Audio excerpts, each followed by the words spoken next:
এক মুহূর্ত এখানে না। আজ পর্যন্ত কেউ আমাকে এভাবে অপমান করেনি যতটুকু এই মেয়ে করেছে। হাঁটুর বয়সী ছেলে মেয়েরা আমার হাত ছুঁড়ে ফেলে দিচ্ছে। আপনি আমাদের বাড়ির মেয়েকে থাপ্পড় মারবেন আর আমরা বসে বসে দেখবো? কিছু না বললে আমরা ভদ্র, আর বললেই অভদ্র। ওয়ারা জোক।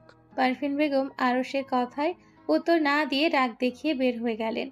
ওনার পেছন পেছন ওনার ছেলে, স্বামী, যে বা যারা এসেছিল সবাই বের হয়ে গেল। হেলাল সাহেব এগিয়ে দিতে গেলেন ভদ্রতা দেখিয়ে। সবাই চলে যেতেই নাসির সাহেব নুসরাতের দিকে তাকালেন চোখ রাঙিয়ে। জোরে একটা শ্বাস ফেলে রাগ কন্ট্রোল করার চেষ্টা করলেন। নুসরাতকে উদ্দেশ্য করে বললেন, আমরা বড়রা তো এখানে ছিলাম, তোমাকে কে বলেছে এত কথা বলতে? আমরা কি মরে গিয়েছি? এবার ইসরাতের দিকে তাকালেন। ও তো বেয়াদব, এখন তুমি ওর সাথে থেকে থেকে বেয়াদব হয়ে যাচ্ছ। বড়দের সাথে কিভাবে কথা বলতে হয় সেটা ভুলে গেছো?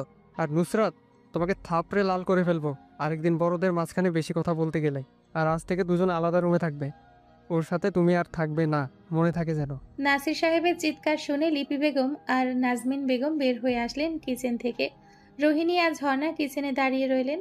নাসির সাহেব বড় হওয়ায় বের হলেন না ওনার সামনে। নাজমিন বেগমকে দেখে নাসির সাহেব বললেন, ওকে আমার চোখের সামনে থেকে সরাও, না হলে ওর কি করব আমি নিজেই জানি না।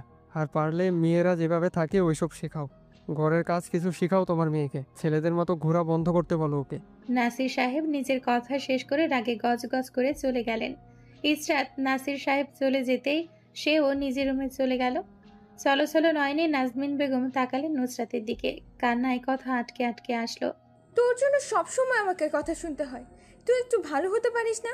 যা কাপড় গোছা গিয়ে। আমি আপাকে ফোন করে বলছি তোকে এসে নিয়ে যাওয়ার জন্য, আর ওইটাকেও বল কাপড় গোছানোর জন্য। বলে ওনা দিয়ে চোখ মুছকে চলে গেলেন নাজমিন বেগম। বিড়বিড় করে বলল, আমি আবার কি করলাম?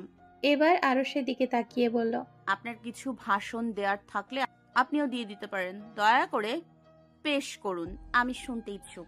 আরশ কিছু বলতে যাবে তার আগেই নুসরাত থামিয়ে দিয়ে বলল, পরে বলবেন, সময় সাপেক্ষ। এখন কাপড় গোছাতে হবে, মায়ের বোন পরে চলে আসবে। নুসরাত নিজের রুমে যাওয়ার সময় সোফায় লাত মেরে গেল। নুসরাতের কাণ্ড দেখে আরশের মুখ দিয়ে বের হলো, অদ্ভুত মেয়ে মানুষ, সোফার উপর রাগ দেখাচ্ছে কেন? সবাই চলে যেতেই লিপি বেগম এগিয়ে আসলেন। আরশের হাত থেকে কোট নিয়ে বললেন, আজ এত তাড়াতাড়ি? ভাইয়া কল দিয়ে বলেছিল বাসায় আসার জন্য, তাই চলে আসলাম। না আসলে এইসব ড্রামা মিস হয়ে যেত। হালকা হেসে বলল আরশ। লিপি বেগম হালকা থাপড় মারলেন আরশের পিঠে। দূর, কি সব বলিস? মা ছেলের কথোপকথন দূরে দাঁড়িয়ে হেলাল শুনছিলেন। এগিয়ে এসে বললেন, চল রুমে চল, অনেকদিন আড্ডা দিই না তোর সাথে। আর তুমি কিছু খাবার নিয়ে আসো আমাদের জন্য, আজ গল্প হবে আমাদের। এর মধ্যে জায়ন আসলো বাড়িতে। হেলাল সাহেব ওনার দুই ছেলেকে নিয়ে ওনাদের রুমে গেলেন আর লিপি বেগম কিচেনে গেলেন। নিজের রুমে দরজার সামনে থেকে দাঁড়িয়ে ইসরাত এসব দেখছিল। হালকা নিঃশ্বাস ফেলল। মনে মনে ভাবলো, সবার বাবা যদি ওনার মতো হতো তাহলে তো ভালোই হতো। পরে আবার নিজেকে বুঝ দিল, সবার সবকিছু তো আর একরকম হয় না। ইসরাতের চিন্তায় ব্যাঘাত ঘটল নুসরাতের চিৎকারে। নুসরাত চিৎকার চেঁচামেচি করে রুম মাথায় তুলে ফেলেছে। নিচতলা থেকে এসেছে যখন থেকে তখন থেকে চিৎকার করছে। কিছুক্ষণ চুপ থাকে, আবার চিৎকার করে। সাথে পারভিন বেগমকে উদ্দেশ্য করে মুখে যা আসছে তাই বলছে। ইসরাত নুসরাতকে সাবধান করে বলল, নুসরাত, চেঁচামেচি করিস না, এবার কিন্তু মার খাবি আব্বুর হাতে। কাপড় গোছা গিয়ে, আন্টি বের হয়ে গিয়েছে, 1 ঘন্টা পরে এসে যাবে আমাদের বাসায়। তাড়াতাড়ি রেডি হো আর চেঁচামেচি বন্ধ কর। এই নাসির মিয়া কি করবে?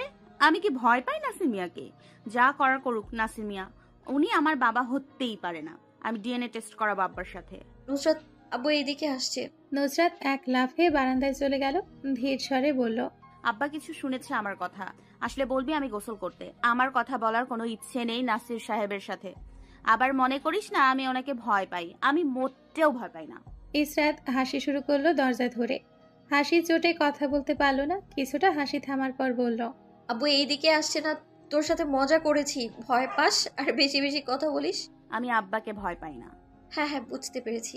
নুসরাত ইসরাতকে লাত মারল। তুই আজকাল বেশি কথা বলছিস, তোর বিয়ে দিয়ে দিতে হবে।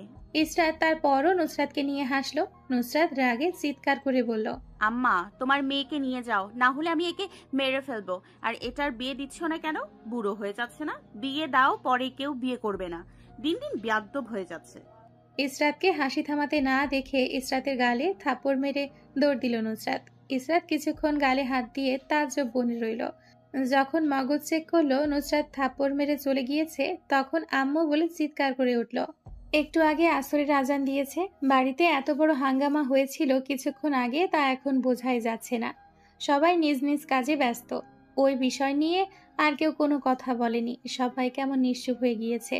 আসরের নামাজ শেষ করে বারান্দায় বসে আঙ্গুলে তসবিহ পড়ছিলেন মেহেরুন্নেসা। দরজার বাহির থেকে নক করার শব্দ আসলো। এরপরে আরশের গলা ভেসে আসলো। মেহেরুন্নেসা ভেতরে আসার অনুমতি দিলেন। আরশ রুমে মেহেরুন্নেসাকে খুঁজে পেল না, তাই বারান্দায় গেল। সেখানে গিয়ে আরশ দেখল মেহেরুন্নেসা চুপচাপ বসে তাসবিহ পড়ছেন। আরশ ওনার গায়ের সাথে গা লাগিয়ে বসলো। মেহেরুন্নেসা কিছু বললেন না, তাকিয়ে রইলেন দূর ওই আকাশের দিকে। আরশ নিজে থেকে বলল, দাদি ওই সময় কি ছিল? আর চাচাও প্রচুর রেগে আছে দেখলাম নুসরাতের উপর। এসব কথা কইতে এখন ইচ্ছা করতেছে না। এইটা জিগাইবার লাগি তুই এখন আসছস সেখানে? না দাদি, তোমার সাথে সময় কাটানোর জন্য এসেছি। অনেকদিন হয় গল্প করি না। আইসা তো পয়সা রইছস কে? গল্প কর। আরশ আমতা করল। মেহেরুন্নেসাকে এই বিষয়ে জিজ্ঞেস করা কি ঠিক হবে? এসব নিয়ে টানাপোড়েন করলো নিজ মনে কিছুক্ষণ। পরে ভাবলো যা হওয়ার হবে, এখন জিজ্ঞেস করে নেই। দাদি, বড় ভাইয়ার জন্য নাকি তুমি মেয়ে পছন্দ করে রেখেছো? হুম। মেয়েটা কে আমি কি জানতে পারি? মেহেরুন্নেসা সন্দেহের দৃষ্টিতে তাকালেন আরশের দিকে। জিজ্ঞেস করলেন, তোর মা তোরে এখানে পাঠাইছে তাই না? না দাদি, আম্মা এখানে আমাকে কেন পাঠাবে? আমি বাবা আর মাকে বলতে শুনেছিলাম, তাই তোমাকে জিজ্ঞেস করলাম। বলো না দাদি, মেয়েটা কে? মেহেরুন্নেসা বললেন না, কথা কাটানোর চেষ্টা করলেন। আরশ বুঝলো মেহেরুন্নেসা কথা কাটানোর চেষ্টা করছেন। দাদি, কথা ঘোরানোর চেষ্টা করবে না। আমি প্রমিস করছি কাউকে বলবো না। এটা তোমার আমার মধ্যে সিক্রেট থাকবে। হাসা কইতাছস? কাউরে কইবি না? সত্যি বলছি দাদি, কাউকে বলবো না। হাত দিয়ে ইশারা করে বললেন কাছে আসার জন্য। আরশের কানে ফিসফিস করে কিছু বললেন। আরশ অবাক হয়ে মেহেরুন্নেসার দিকে তাকালো। আমি যা শুনছি এটা সত্যি? শো, আস্তে কথা ক, কেউ হুই না লইব। এটা যদি ফাঁস হয় আমি বুঝালামো তুই এইটা ফাঁস করছস। আরে দাদি চিল, আমি কাউকে বলবো না। এটা আমার আর তোমার সিক্রেট। নাজমিন বেগমের বোন বলেছিলেন ৩টার মধ্যে চলে আসবেন, কিন্তু এখন বাজে ৫টা। ওনার এখনো দেখা সাক্ষাৎ নেই। গত ৫ মিনিট ধরে ওনাকে কল দিচ্ছেন, রিং হচ্ছে, কিন্তু কেউ কল ধরছে না। নাজমিন বেগম আবার ওনার বোনকে কল দিলেন। রিং বাজতে বাজতে এবারও কল কেটে গেল। চিন্তায় নাজমিন বেগমের ঘাম ছুটে গেল। কোনো বিপদ আপদ হয়নি তো ওনার বোনের? কিছুক্ষণ পর কল আবার দিলেন। এবার কল রিসিভ করলেন নাজু বেগম। নাজমিন বেগমের গলায় পানি আসলো। হ্যালো আপা, কোথায় তুমি? এসে গিয়েছি, আর 5 মিনিটের রাস্তা। আমার বাসায় আসতে তোমার 30 মিনিট সময় লাগে, আর তুমি 2 ঘন্টা ধরে কি করছিলে? আমি তো 8 ঘন্টা আগে বের হয়েছি। এসে গিয়েছি তোর বাসায় বলে ফোন কেটে দিলেন নাজু। নাজু কল কাটতে নাজমিন বেগম ইসরাতের রুমের দিকে গেলেন। রুমের ভেতর ঝটপট ঢুকে জিজ্ঞেস করলেন, রেডি হয়ে গেছিস দুটো? আম্মু আমি রেডি, কিন্তু নুসরাত তো এখনো রেডি হয়নি। নাজমিন বেগম নুসরাতের দিকে তাকালেন, যে চিল মুড নিয়ে মোবাইল টিপছে। হঠাৎ নুসরাতের খেয়াল হলো কেউ ওর দিকে তাকিয়ে আছে। যখন নাজমিন বেগমকে ভয়ঙ্কর দৃষ্টিতে তার দিকে তাকাতে দেখলো, এক লাফে বিছানা থেকে উঠে গেল। আলগোছে কাভার থেকে কাপড় বের করে ওয়াশরুমে চলে গেল। নাজমিন বেগম জোরে শ্বাস ফেললেন। তিনি এই মেয়েকে নিয়ে কি করবেন? প্রয়োজনীয় যা আছে সব কিছু ব্যাগে ঢোকা, পরে ওখানে গিয়ে এটা খুঁজে পাচ্ছি না, ওটা খুঁজে পাচ্ছি না, এটা বাসা থেকে আনিনি, ওটা আনিনি বলিস না। ভালো করে চেক কর সব আছে কিনা। নাজু বেগম এসেছেন কিছুক্ষণ হলো। মেহেরুন্নেসার সাথে বসে গল্প করছেন। দুজনের গল্প জমে ক্ষীর হয়ে উঠেছে। তোর ছেলে দুটো আনলি না কে? আর বলো না খালা, ব্যবসার এত কাজে নাহিদের বাবার শ্বাস ফেলার সময় পাচ্ছে না। সাথে আমার নাইমটাকেও বসিয়ে দিয়েছেন ওনার সাথে। আমার ছেলেটা রোগা হয়ে গিয়েছে এই কয়েকদিনে। নতুন আবার পেঁয়াজের ব্যবসা শুরু করেছিলেন নাহিদের বাবা, কিন্তু যাকে দিয়ে পেঁয়াজের ব্যবসা করিয়েছিলেন সেই লোকটা সব পেঁয়াজ নিয়ে হাওয়া হয়ে গিয়েছে। হায় আল্লাহ, নাজমিন আমাগো এই কথাটা কয় নাই? খালা, আমি এখন পর্যন্ত নাজমিনকে এই কথা বলেনি, শুধু আপনাকে এই কথা বলছি। মেহেরুন্নেসা প্রচুর খুশি হলেন। কাউকে যে কথা বলেনি নাজু বেগম, সে কথা ওনাকে বলেছে। এর থেকে খুশির আর কি বা হতে পারে? তোমাগো বড় ছেলেটার বিয়ে কবে দিবা? এই তো দিয়ে দিব ইনশাআল্লাহ, পাত্রী খুঁজে ফেলে। নাজমিন বেগমকে ডাক দিলেন নাজু বেগম। নাজমিন বেগম আসার পর বললেন, কন্যা বেটিতে নিয়ে আয়, আমি বের হব। বাসায় অনেক কাজ রেখে এসেছি। আরে আপা রাতের খাবার খেয়ে যাবে। মেহরুন নিসাও বললেন আজ রাত থাকার জন্য, আগামীকাল যাবেন। কিন্তু নাজু বেগম রাজি হলেন না, তার বাসায় অনেক কাজ আছে, আজ থাকলে হবে না। নাজমিন বেগম নুসরাত আর ইসরাতকে ডাকতে গেলেন। আপা বের হয়ে যাবে, তাড়াতাড়ি নিচে আয় দুটো। আন্টি বাসার বাইরে চলে গিয়েছে, আই মিন ড্রয়িং রুম থেকে উঠে দরজা খুলে ওনাদের বাড়ির কাছে চলে গিয়েছে। না, আমার সাথে গল্প করছে, এক্ষুনি বের হয়ে যাবে বলেছে। আরো 1 ঘন্টা পর আমাদের ডাক দিও, কারণ তোমার বোনের গল্প আরো 1 ঘন্টা পর শেষ হবে। নিজেদের ব্যাগ নিয়ে নিচে চল ফটাফট, এত কথা বলবে না, আপা বলেছে বের হয়ে যাবে। নুসরাত আর ইসরাত কাচুমাচু করে লাগেজ নিয়ে নিচে এলো। নাজু বেগমের সাথে কুশল বিনিময় করে চুপচাপ ওনার পাশে দাঁড়িয়ে রইল। মেহরুনিসা জিজ্ঞেস করলেন, তুমি এখনো আগের মতো মুরগি পালন করো? হ্যাঁ, আমার 15টা মুরগি, 2 মুরগা আর 40টা মুরগির বাচ্চা আছে। রোজ 12টা করে ডিম দেয়। আর বাসায় এত মশার উৎপাত কি বলবো খালা। মেহরুনিসা খুব মনোযোগ সহকারে নাজু বেগমের গল্প শুনছেন। ইসরাত নুসরাত বিরক্ত হলো। আন্টি তোমার মুরগি কয়টা ডিম পেড়েছে? মশায় কয়টা ডিম পেড়েছে আমরা জানতে ইচ্ছুক না। কখন যাবে তোমার বাসায়? দেরি হয়ে যাচ্ছে না এখন? আরে দাঁড়া, গল্পটা শেষ করতে দে। রাগে নুসরাতের নাকের পাটা ফুলে উঠল। একে তো দুনিয়ার আগে রেডি করে রেখেছে, তারপর এখানে এনে দাঁড় করিয়ে রেখেছে, আর এখন মশায় কয়টা ডিম পেড়েছে তার গল্প শুনতে হচ্ছে। এর মাঝে ওনাদের গল্পে এসে যোগ দিলেন ঝর্ণা, রোহিণী আর লিপি বেগম। নাজু বেগম আরো উৎসাহ পেয়ে ওনার বড় ছেলের কথা গল্প করতে লাগলেন। রাগে নুসরাতের মাথা কিলবিল করে উঠল, ইচ্ছে করলো নাজু বেগমের মাথায় কিছু দিয়ে আঘাত করতে। ইসরাত বুঝে গিয়েছে সন্ধ্যার আজানের আগে ওনাদের গল্প শেষ হবে না, তাই সোফায় বসে মোবাইল স্ক্রল করতে শুরু করলো। আর নুসরাত রাগ সামলানোর জন্য কিচেনে ঠান্ডা পানি খেতে গেল। ফ্রিজ থেকে ঠান্ডা পানি বের করে বোতলে মুখ খুলছিল নুসরাত। নিজের সাথেই কথা বলল, এই মহিলা এত কথা বলে কেন? তুইও তো সেম, সারাক্ষণ পটর পটর করিস, আমরা কিছু বলি তোকে? এইটা আবার কোথায় থেকে উদয় হলো? এখন আবার জ্ঞান দিতে শুরু করবে। উফ, কখন যে যাব এখান থেকে। কি বিড়বিড় করছিস? কিছু না। আমি শুনেছি তুই কিছু বলছিলি। শুনতে পেয়েছেন যখন, তখন জিজ্ঞেস করছেন কেন? আরো শুভ্র বাঁকালো, নুসরাতের দিকে এগিয়ে গেল। নুসরাত মনে করলো থাপ্পড় মারবে, কিন্তু তেমন কিছুই হলো না। নুসরাতের পাশ ঘেঁষে আরো শেলফের কাছে গেল, কফির বয়াম হাতে নিয়ে কিছু খুঁজতে লাগলো। কি খুঁজছেন? ওই যে কি? ওই যে যেটার মধ্যে কফি রান্না করে ওইটা। আরে আপনি পাত্র খুঁজছেন? হ্যাঁ ওইটাই। কোথায় রাখা দেখ তো। আমি কেন দেখবো? আপনার দরকার, আপনি খুঁজে নেন। এত বেশি কথা বলছিস কেন? খুঁজে দিবি না সোজা বলে দে, এত তর্ক করার কি আছে? তোর ভবিষ্যৎ তো পুরো অন্ধকার, তোর যে কি হবে এক আল্লাহ ভালো জানে। নুসরাত ভেংসি কাটলো আরশকে, আরশ দেখেও না দেখার ভান করলো। নুসরাত কিচেনের নিচের শেলফ থেকে কফি তৈরি করার পাত্র বের করে দিল। কফি করে দে। পারবো না, আমি এখন খালার বাসায় যাব, আর আপনি আমাকে রান্না করার জন্য বলছেন? কাপড় নষ্ট হয়ে যাবে। আরশ নুসরাতের ওপর থেকে নিচের দিকে তাকালো, আঙ্গুল তুলে নুসরাতের কাপড় দেখিয়ে বলল, তুই এই বেশ নিয়ে মেহমানের বাড়ি যাবি? এটা খারাপের কি আছে? এভাবে বলছেন কেন?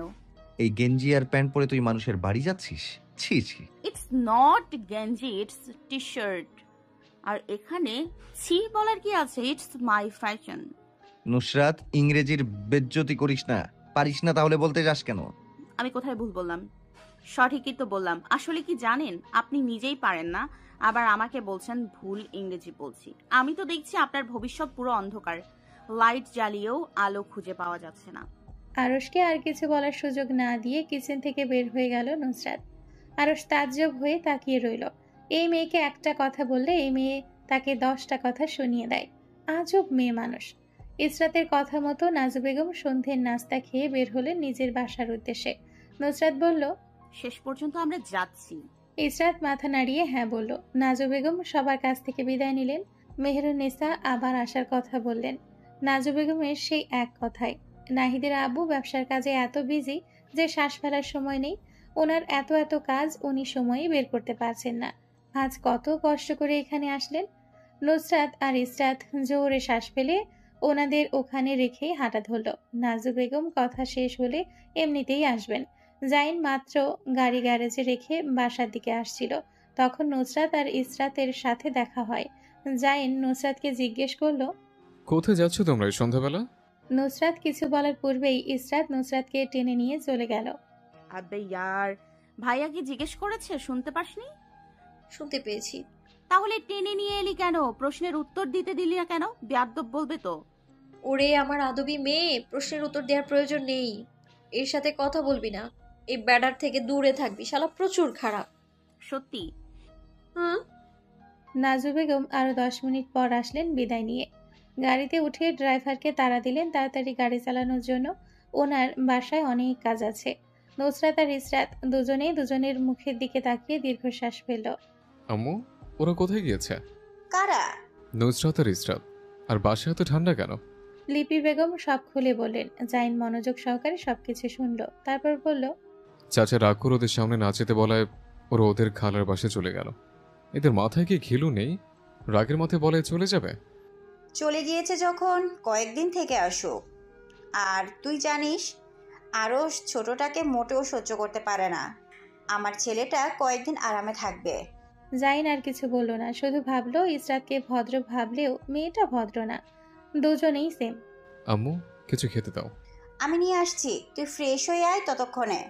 রাত 7টা। কিছুক্ষণ আগেই তারা নাজু বেগমের বাসায় পৌঁছেছে। বর্তমানে তারা নাইমের রুমে রেস্ট করছে। পেছন থেকে নুসরাতের মাথায় কেউ টোকা দিল। নুসরাত আউচ বলে চিৎকার করে উঠল। এই কোন শালারে আমাকে মারলো? ছি, মুখের ভাষা থেকে আমি শিহরিত। কি সব ল্যাঙ্গুয়েজ তুই ইউজ করিস খালি? নিজের মুখের ভাষা আগে ঠিক কর, তারপর আমার মুখের ভাষা দেখে শিহরিত হোস। কালি এসব কি বলে? কানে আজকাল কম শুনছিস মনে হয়। আমি ওর বড় ভাই, ও আমার সাথে কিভাবে তুই তো করে করছে দেখ ইসরাত। ইসরাত ধমক দিল নুসরাতকে। নুসরাত পাত্তা দিল না ইসরাতের ধমক। এই তোর ইনস্টাগ্রামের পাসওয়ার্ড দে তো নুসরাত। দিব না। দে বলছি। দিব না। কি করবি তুই? ছেলেটা ঠাস করে থাপ্পড় মারলো নুসরাতের পিঠে। নুসরাতও দুটো ঘুষি মারলো ছেলেটার পিঠে। ছেলেটা নুসরাতের পায়ে লাত মারলো। ইসরাত এদের বাচ্চাদের মতো মারামারি হাঁ করে বসে দেখতে লাগলো। এই মারামারি বন্ধ করো দুজন। নাহিদ, তুই কি দিন দিন ছোট হচ্ছিস? পায়ে পা লাগিয়ে ঝগড়া করছিস নুসরাতের সাথে। ও আমাকে একটা বেশি মারছে। সমান সমান না হলে আমি থামবো না। বড় ভাই একটা থাপ্পড় মারলে ঘুরে মারতে হয় না, জানিস না? এই কথা কেউ তোকে বলেনি? কিসের বড় ভাই তুই? নাহিদ আস্তে করে থাপ্পড় মারতে গিয়ে নুসরাতের গালে বেশি জোরে থাপ্পড় মেরে ফেলল। নুসরাত ছলছল নয়নে নাহিদের দিকে তাকিয়ে দুটো কিল নাহিদের পিঠে বসিয়ে দিল। নাহিদ ঘুরিয়ে মারার আগে নুসরাত চিৎকার করে বলল, আন্টি, তোমার ছেলে আমাকে মারছে, দেখে যাও এসে। আমার মতো নিষ্পাপ বাচ্চাকে মারতে মারতে মেরে ফেলবে তোমার ছেলে। কে নিষ্পাপ বাচ্চা? দেখি মুখটা দেখি। নুসরাত নিজের মুখে 2 হাত রেখে চোখ ঝাপটে বলল, এই যে দেখ, আমি নিষ্পাপ বাচ্চা।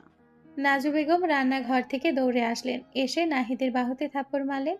বিরক্ত হয়ে নাহিদের দিকে তাকিয়ে বললেন, তুই কি বাচ্চা মেয়েকে মারছিস কেন? আম্মু, ও আমাকে একটা বেশি মারছে আর এখন তোমার কাছে বিচার দিচ্ছে। আরও বাচ্চা, তুমি হাসালে আমায়। তো কি হয়েছে? ছোট বোন একটা মারলে কি তুমি মরে যাবে? আরও তো বাচ্চাই, তোমাদের দুজনের তুলনায় ও তো ছোট। কথাটা বলে নাহিদের পিঠে আরেকটা থাপ্পড় বসালেন। নাহিদ আম্মু বলে চিৎকার করলো। নাজু বেগম বললেন, কি? তুমি আমার মা হতেই পারো না, তুমি কালীর মা। নুসরাত ভেঙচি কাটলো নাহিদকে। নাজু বেগম বললেন, আমি তো তোর মা। এটা কে বলেছে? তোকে আমি দত্তক নিয়েছি। নাহিদ করুণ চোখে ইসরাতের দিকে তাকালো। দেখলি ইসরাত, দেখলি আম্মা সবসময় আমার সাথে এরকম করে। আমি থাকবো না রে ঘরে। তোকে কে বলেছে থাকতে? যা, বের হয়ে যা এই ঘর থেকে। নাহিদ রাগ দেখিয়ে রুম থেকে বের হয়ে গেল।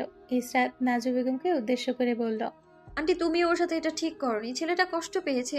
দূর, রাগ পড়লে এমনিতেই চলে আসবে, কিসের কষ্ট পাবে? সব ওর নাটক। বলে নাজু বেগম নিজের কাজে চলে গেলেন। নাজু বেগম যেতেই রুমে আসলো নাহিদ। এসে নুসরাতের মাথায় থাপ্পড় মেরে জিব্বা বের করে নুসরাতকে ভেঙিয়ে দৌড়ে চলে গেল রুম থেকে। অফিসের কর্মচারীরা একত্রে বসে গল্প করছিল। গল্পের মূল বিষয় হচ্ছে আরশ এবং মিস ডায়নার ভেতরে কিছু চলছে। একজন কর্মচারী বলল, মিস ডায়না কিভাবে স্যারের দিকে তাকিয়ে থাকেন, একবার খেয়াল করে দেখবেন। উনি স্যারকে মনে হয় চোখ দিয়ে গিলে খাবেন। আরেকটা বিষয়, স্যারের রুমে ঘন্টার পর ঘন্টা কাটিয়ে দেন ডায়না ম্যাম। অন্য কেউ তো স্যারের কেবিনে যাওয়ার আগে ওনাকে বলে যেতে হয়। নিজেকে স্যারের বউ ভেবে বসে আছেন ডায়না ম্যাম। স্যার সবার সাথে কি রুদ ব্যবহার করে আর ডায়না ম্যামের সাথে কীভাবে হেসে কথা বলে তো আপনারা খেয়াল করে দেখবেন। না তো, আমি কখনো দেখিনি স্যারকে ডায়না ম্যামের সাথে হেসে কথা বলতে। আপনাকে দেখিয়ে হেসে কথা বলবে? সেদিন আমি দেখেছি ডায়না ম্যামের সাথে কথা বলছিল আর মুসকি মুসকি হাসছিল। তাই নাকি? হুম। একটা মেয়ে দৌড়ে আসলো, যেখানে গোল হয়ে বসে সবাই গল্প করছিল। কি হয়েছে রুবা, এভাবে দৌড়ে আসলেন কেন? টাইম খেয়াল করেছেন? 9:30 বাজে। স্যার করিডোরে এসে গিয়েছেন আর আপনারা কাজ বাদ দিয়ে গল্প করছেন এভাবে গোল হয়ে বসে। আরশ আসার কথা শুনে সবাই নিজ নিজ ডেস্কে দৌড়ে গেল, নিজেদের ফাইলগুলো হাতে নিয়ে চেক করার ভান করলো। আরশ মেইন ডোর খুলে ভেতরে প্রবেশ করতেই সবাই সালাম দিল। সালামের উত্তর দিয়ে সামনে যাওয়ার সময় রুবা নামের মেয়েটার হাতের ফাইলটার দিকে চোখ পড়ল। মেয়েটার কাছে গিয়ে আরশ ফাইলটা সোজা করে দিল আর বলল, ফাইল দেখার অভিনয়টা ঠিক আছে, কিন্তু ফাইলটা উল্টো না ধরলে ধরা পড়তেন না আমার কাছে মিস। তারপর সবার দিকে তাকিয়ে আরশ বলল, আমি আপনাদের এখানে আমার পার্সোনাল লাইফ নিয়ে গসিপ করার জন্য রাখিনি। কোনো কাজ না করে বসে বসে বেতন নেবেন সেটা তো আর হবে না। কাজে মনোযোগী হন আর প্রোডাক্টগুলো ঠিকভাবে প্যাকেজিং করুন। আজকাল পণ্যের অনেক ব্যাড রিভিউ আসছে। আর মিস রুবা, ফাইলটা চেক করে তাড়াতাড়ি আমার কাছে নিয়ে আসুন। আরশ নিজের কথা শেষ করে কেবিনে চলে গেল। সবাই মুখ কালো করে নিজ নিজ কাজ করতে গেল। অন্যদিকে নাহিদের চাচাতো বোনের সাথে ভালো একটা সম্পর্ক গড়ে উঠেছে নুসরাত ও ইসরাতের। নুসরাত আর ইসরাত নাহিদের বাসায় করিডোরে হাঁটছিল। নাহিদের চাচাতো বোন ওদের হাঁটতে দেখে নিজের রুমে নিয়ে গেল। সেখানে ওর মা নাসিমা আক্তার ছিলেন। নাস্তা করা শেষ? জি। লাবণ্য, তুই যে আচার তৈরি করেছিলি তা ওদের খেতে দে। আন্টি, আমি আচার খাই না। তুমি না খেলে ও খাবে, দে তো লাবণ্য, নুসরাতকে দে। লাবণ্য মেয়েটা আচার এনে দিল। নুসরাত ভদ্রতা দেখিয়ে না বলল। আসিয়া কিছুটা জোর করতে নুসরাত বলল, এত করে যখন বলছেন তখন একটু খাচ্ছি, আপনি জোর করার জন্যই খাচ্ছি। জিভা সামলা, মানুষ রাক্ষস বলবে, বেশি খাস না। নুসরাত চুপচাপ বসে আচার খেতে লাগলো। নুসরাতের আচার খাওয়া শেষ হতেই নাসিমা আরো এক বাটি আচার দিলেন নুসরাতকে। নুসরাত মহিলার ওপর প্রচুর খুশি হলো, পাম দিল নাসিমাকে। আপনি অনেক কিউট আন্ট। দেখো মেয়ের কাণ্ড, এসব বলতে হয় নাকি? সত্যি বলছি আন্ট, আপনি অনেক কিউট। নাসিমা লজ্জা পেলেন, তারপর হালকা হেসে বললেন, আমার বোন লন্ডন থেকে এই বেডশিটটা পাঠিয়েছেন। লাবণ্যকে লন্ডন থেকে অনেকগুলো ড্রেস আর জুতো দিয়েছেন। এই লাবণ্য, ওদের দেখাতো। না না, দেখানোর প্রয়োজন নেই, আমরা বুঝতে পারছি। নুসরাতের কথা কানে তুললেন না নাসিমা। লাবণ্যকে কাভার থেকে বের করে দেখাতে বললেন। লাবণ্য বের করে দেখাতে শুরু করলো। এটা আমার খালামণি আমেরিকা থেকে দিয়েছে, এটা আমার মামাতো বোন লন্ডন থেকে দিয়েছে, আর এই ব্যাগগুলো সব বাহির থেকে আসছে। জি, বুঝতে পারছি। এই পার্সটা আমার খালা আমেরিকা থেকে পাঠিয়েছে। লাবণ্য পার্স খুলতেই সেখান থেকে স্যানিটারি ন্যাপকিন বের হয়ে আসলো। ইসরাত নুসরাতের কানে কানে বলল, এসব দেখে তো মনে হচ্ছে লোকাল বাজার থেকে কিনেছে। আরে কথা বলিস না, শুধু শোন আর হ্যাঁতে হ্যাঁ মেলা। এদের কথা যতক্ষণ শুনবো এরা ততক্ষণ আমাকে আচার খাওয়াবে। ইসরাত তাজ্জব বনে তাকিয়ে রইল। আচার খাওয়ার জন্য মেয়েটা চুপচাপ বসে এদের কথা শুনছে। আরে প্যাড পার্সেল ভিতর থেকে রেখেছিলাম, ভুলে গিয়েছি। আসলে আমাদের প্যাডগুলো লন্ডন থেকে এসেছে। লাবণ্যের কথা শুনে ইসরাত প্যাডের দিকে তাকালো, সেখানে সেনোরা লেখা। কিছু বলতে যাওয়ার আগেই নুসরাত চিমটি কাটলো। নুসরাতের দিকে ইসরাত ভ্রু কুঁচকে তাকালো। নুসরাত ইশারা করে বলল কিছু না বলতে। আসলে আমাদের খাবার ভর্তি প্যাড, দাঁড়াও তোমাদের দেখাচ্ছি। না না, দেখানোর প্রয়োজন নেই, আমরা বুঝতে পারছি আপনাদের সব জিনিসই বিদেশি। আমার একটু কাজ আছে, আমি যাচ্ছি, পরে আসবো আপনাদের ঘরে। বলে ইসরাত রুম থেকে বের হয়ে গেল। রুম থেকে বের হয়ে জোরে শ্বাস ফেলল। নুসরাত আচারের বাটি হাতে নিয়ে বলল, আসলে আমারও একটা কাজ আছে, আমি আচারের বাটিটা নিয়ে যাই, খাওয়া শেষ হলে কি এনে দিয়ে যাবে? আরে বসো, গল্প করি। পরে আসবো আন্ট, এখন যাই। কথাটা বলে নুসরাত দৌড়ালো। মনে মনে ভাবলো মনে হয় নতুন ধনী হয়েছে, তাই এত টাকার কথা বলে আর বারবার মেনশন করে এই দেশ থেকে আসছে ওই দেশ থেকে আসছে। নুসরাত আর ইসরাত নাইমের রুমে আসতেই নাহিদকে দেখলো বিছানায় শুয়ে থাকতে। নুসরাত নাহিদের পিঠে কিল মেরে বলল, এই উঠে বস। নাহিদ বিরক্ত হয়ে উঠে বসলো। নুসরাতের দিকে তাকিয়ে বলল, কিরে কালি, কি হয়েছে? ফাতেমা আপনি কল দিয়েছিল। নাহিদ ফাতেমার কথা শুনে এবার নড়ে চড়ে বসলো। নুসরাতের দিকে খুব মনোযোগ দিয়ে তাকালো। কি বলেছে? আপি বলেছে ওনার বিয়ে ঠিক হয়ে গিয়েছে। না, এ হতে পারে না। ফাতেমা আমাকে কিভাবে ধোকা দিতে পারে না। যা সর এখান থেকে। তোকে আবার কখন বকা দিল? তোর মতো প্লে বয়কে যে আপনি পছন্দ করেছে এটাই অনেক। ফাতেমার বাচ্চাকে ব্লক খুলতে বল, ওর সাথে আমার কথা আছে। তুমি না তানিয়াকে ভালোবাসো, তাহলে এখন মেয়েটার পেছনে পড়লে কেন? ফাতেমা তোর থেকে 1 বছরের বড়। কুছ শরম কর, বড়ি বেহেন কা লেহাজ কর। কিন্তু ফাতেমাকে আমি ভালোবাসি। তোমার মোবাইলটা একবার দাও। কেন? তুই যদি ফাতেমাকে ভালোবাসিস তাহলে তোর মোবাইলে এত মেয়ের পিক কি করে? আরে এদের সাথে আমি ফ্লার্ট করি। যা শালা, 12 ঘাটে নৌকা চালাস আর বলিস ওকে ভালোবাসিস? প্লিজ ফাতেমাকে বল ব্লক খোলার জন্য। আমি সিরিয়াস ওর বিষয়ে। নুসরাত শুনল না নাহিদের কথা। নাহিদ মুখ কাদো কাদো করে বলল, বইনা প্লিজ। পারবো না। প্লিজ বোন। কি? ফাতেমা আপ্পের বিষয়ে। ফাতেমাকে? নাহিদের ধৈর্যের বাঁধ ভেঙে গেল। নুসরাতের পিঠে থাপ্পড় মেরে রুম থেকে বের হয়ে গেল। নুসরাত ইসরাতের দিকে তাকিয়ে বলল, দেখলি আমাকে কিভাবে মেরে চলে গেল? তুই সুযোগ পেলে আরো 2টো বেশি মেরে দিস। এখন কানের গোড়ায় ঘ্যান ঘ্যান করিস না তো। তুই আমাকে এভাবে বলতে পারলি? হ্যাঁ বলতে পারলাম। নাটক কম কর বোন। রাস্তার পাশে গাড়ি দাঁড় করিয়ে জাইন আইসক্রিম পার্লারে আইসক্রিম আনতে গিয়েছে। ডেলা গাড়িতে বসে যান্ত্রিক গাড়িগুলো চলাচল দেখছে। হঠাৎ করে চীনা পরিচিত কাউকে গাড়ির পাশ দিয়ে যেতে দেখলো ডেলা। আশিক? ছেলেটা পেছন ঘুরে তাকালো। জানালা দিয়ে মাথা বের করে ডেলাকে তাকাতে দেখে ছেলেটা নিজের দিকে আঙ্গুল দিয়ে দেখালো, আমি। ডেলা হ্যাঁ ভঙ্গিতে মাথা নাড়তেই আশিক গাড়ির দিকে এগিয়ে আসলো। হ্যালো ডেলা, আমাকে কি ডাকছিলে? ডেলা এদিক সেদিক তাকিয়ে কাউকে খুঁজলো, তারপর বলল, এখানে তুমি ছাড়া তো আর কেউ ছিল না, তাই তোমাকেই তো ডাকবো, আর কাউকে তো ডাকবো না। ও, কি করছো তুমি? আর এখানে গাড়ি নিয়ে কি করছিলে? কিছু না, গাড়িতে একা বসে বোরিং ফিল করছিলাম। ও, আমি কি তোমাকে কোম্পানি দিতে পারি? হিয়া, অবভিয়াসলি। এই গরমে গাড়ির বাইরে দাঁড় করিয়ে রাখবেন, গাড়িতে বসার জন্য বলবেন না। আসলে বসে গল্প করি, তাহলে মজা আসবে গল্প করতে। হ্যাঁ হ্যাঁ, আসো না, আসো ভিতরে আসো। ডেলা গাড়ির পেছনের দরজা খুলে দিল। নিজেও ফ্রন্ট সিট থেকে নেমে গিয়ে পেছনে বসলো। আশিকের সাথে গল্প করতে শুরু করলো। তোমার জিএফ আছে? না, আমি পিওর সিঙ্গেল। ওহো, কাউকে পছন্দ করো? তেমন কেউ নেই। কি করলে তোমার ভালো লাগে? ট্রাভেলিং করতে। রিয়েলি? আমি অনেক পছন্দ করি ট্রাভেলিং করতে, আমাদের বেশ জমে যাবে মনে হচ্ছে। জাইন এর মধ্যে আইসক্রিম নিয়ে আসলো। আশিকের সাথে ডেলাকে কথা বলতে দেখে কিছুটা জেলাস হলো। আইসক্রিম এগিয়ে দিয়ে ড্রাইভিং সিটে গিয়ে বসলো জাইন। কিছুটা রুড হয়ে জাইন বলল, আমি কারো ড্রাইভার না, একজন সামনে আসো। আরে একদিন আমাদের ড্রাইভার হলে তোর কি জাত চলে যাবে? একদিনের জন্য ড্রাইভার হয়ে যা, চিল ব্রো চিল। হালকা চাপড় মেরে ডেলা জাইনকে বলল।